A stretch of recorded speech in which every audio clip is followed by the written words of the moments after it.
ಒಂದು ಹುಡುಗಿ ಯಾರು ಇಡೀ ಲೈಫ್ ನೋವು ಅನುಭವಿಸಿದ್ದಾರೆ ಅಥವಾ ತುಂಬ ಪೇನನ್ನು ನೋಡಿದಾರಲ್ಲ, ಅವ್ರನ್ನ ಹೀಲ್ ಮಾಡೋದು ಈಸಿ ಟಾಸ್ಕ್ ಅಲ್ಲ ಸ್ನೇಹಿತರೆ. This is one of the toughest thing ಒಬ್ಬ ಹುಡುಗ ಆಗಿ ನೀವು ಮಾಡ್ಬೋದು. ನಿಮ್ಮ ಹತ್ರ 2 ಆಪ್ಷನ್ ಇರತ್ತೆ.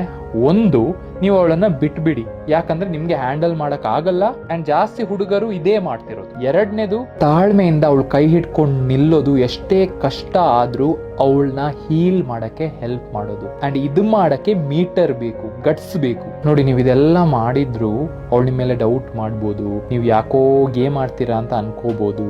Not because you are wrong, ನೀವು ತಪ್ಪಂತ ಅಲ್ಲ, ಬಟ್ ಅವಳ ಪಾಸ್ಟ್ ಎಕ್ಸ್ಪೀರಿಯನ್ಸ್ ಹಾಗೆ ಇತ್ತು. So it is very difficult for her to trust you. But ನೀವು ಈ ಫೇಸ್ ಅಲ್ಲಿ ಸ್ಟಡಿ ಆಗಿರ್ಬೇಕು, ಕಾಮ್ ಆಗಿರ್ಬೇಕು. ಲಾಂಗ್ ಟರ್ಮ್ ಅಲ್ಲಿ ಡೆಫಿನೆಟ್ಲಿ ಇದು ವರ್ತ್ ಇಟ್ ಇರುತ್ತೆ. ಯಾಕಂದ್ರೆ ಒಂದ್ ಸತಿ ಅವಳಿಗೆ ಅರ್ಥ ಆಗತ್ತಲ್ಲ ನಿಮ್ಮ ರಿಯಲ್ ಲವ್ ಏನು ಅಂತ, ಅದಾದ್ಮೇಲೆ ನೀವೇನ್ ಲವ್ ನೋಡ್ತಿರಲ್ಲ ಅದು ನಿಮ್ಗೆ ಎಲ್ಲೂ ಸಿಗಲ್ಲ. ನೀವು ಸ್ಟಡಿ ಆಗಿದ್ದು ಅವಳನ್ನ ಹೀಲ್ ಮಾಡಿದ್ರೆ ಅವಳು ಡೆಫಿನೆಟ್ಲಿ ಅದನ್ನ ನಿಮ್ಗೆ ಕೊಡ್ತಾಳೆ and it is very very special.